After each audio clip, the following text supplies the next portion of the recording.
Magandang araw! Kamusta kayo dyan? Puro dry foods ba yung kinakain ng mga pusa mo? Kung cat parent ka, importanteng malaman mo to. This is Habibti na isang OFW sa bansang UAE. Today nga pala i-share ko sa inyo kung bakit ko ginagawa ang aking homemade cat food. At yung nakikita nyong chicken neck ay libre lamang galing sa restaurant na pinag-workan ng aking husband. Bale, pinakuluan ko lang yan ng mga 2 hours para lumambot ng tuluyan dahil ibiblend natin lahat yan. Sinamahan ko na rin ang chicken drumstick at chicken breast para mas maraming laman. Nag-decide akong isama pati yung buto ng leeg para sa extra nutrients na calcium at para dumami na rin. Super lambot naman na kaya caring-caring na yan sa blender. Hinaluan ko rin yan ng chicken liver at konting kalabasa at kalahating carrots para sa fiber. Bakit nga ba ako umi-effort na gawin to? Simple lang. Unang-una gusto kong humaba pa ang buhay ng aking mga alagang pusa na sina Steve at Troy. 90% kasi dapat ng diet ng pusa ay karne, lamang loob at buto dahil sila ay obligate carnivores. Ibig sabihin, mas kailangan nila ng protein, fats at tinatawag na taurine na makukuha lang sa karne. At na ang natitirang 10% ay kaunting piling gulay lang katulad ng kalabasa o carrots para sa extra fiber. Noon kasi, puro kibbles lang sila. Pero ang commercial na dry food ay naglalaman lang ng around 30%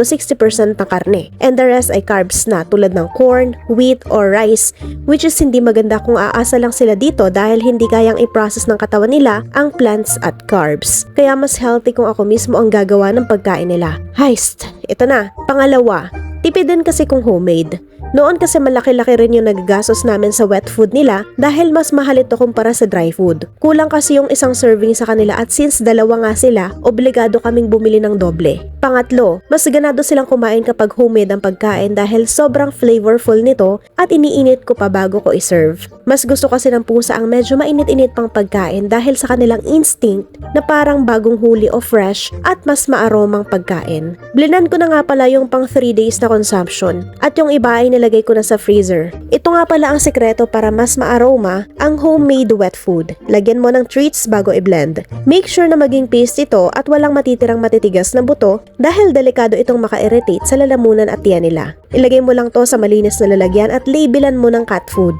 kasi baka mapagkamalang liver spread ng mga tao sa bahay nyo. At saka mo ilagay sa fridge. Tandaan na ang kada batch na ilalabas nyo mula sa freezer, i-blend at i-store sa fridge ay dapat hanggang 3 days lang. So ayun na nga ang aking kwento for today's video. At kung isa kang cat parent o cat lover, sana ay nakakuha ka ng idea sa video kong ito. Palike at follow naman dyan. Pa-share na rin at i-comment sa baba kung meron ka pang ibang ideas na pwede kong ma-apply sa aking mga kuting. Maraming salamat sa panonood. See you sa next video!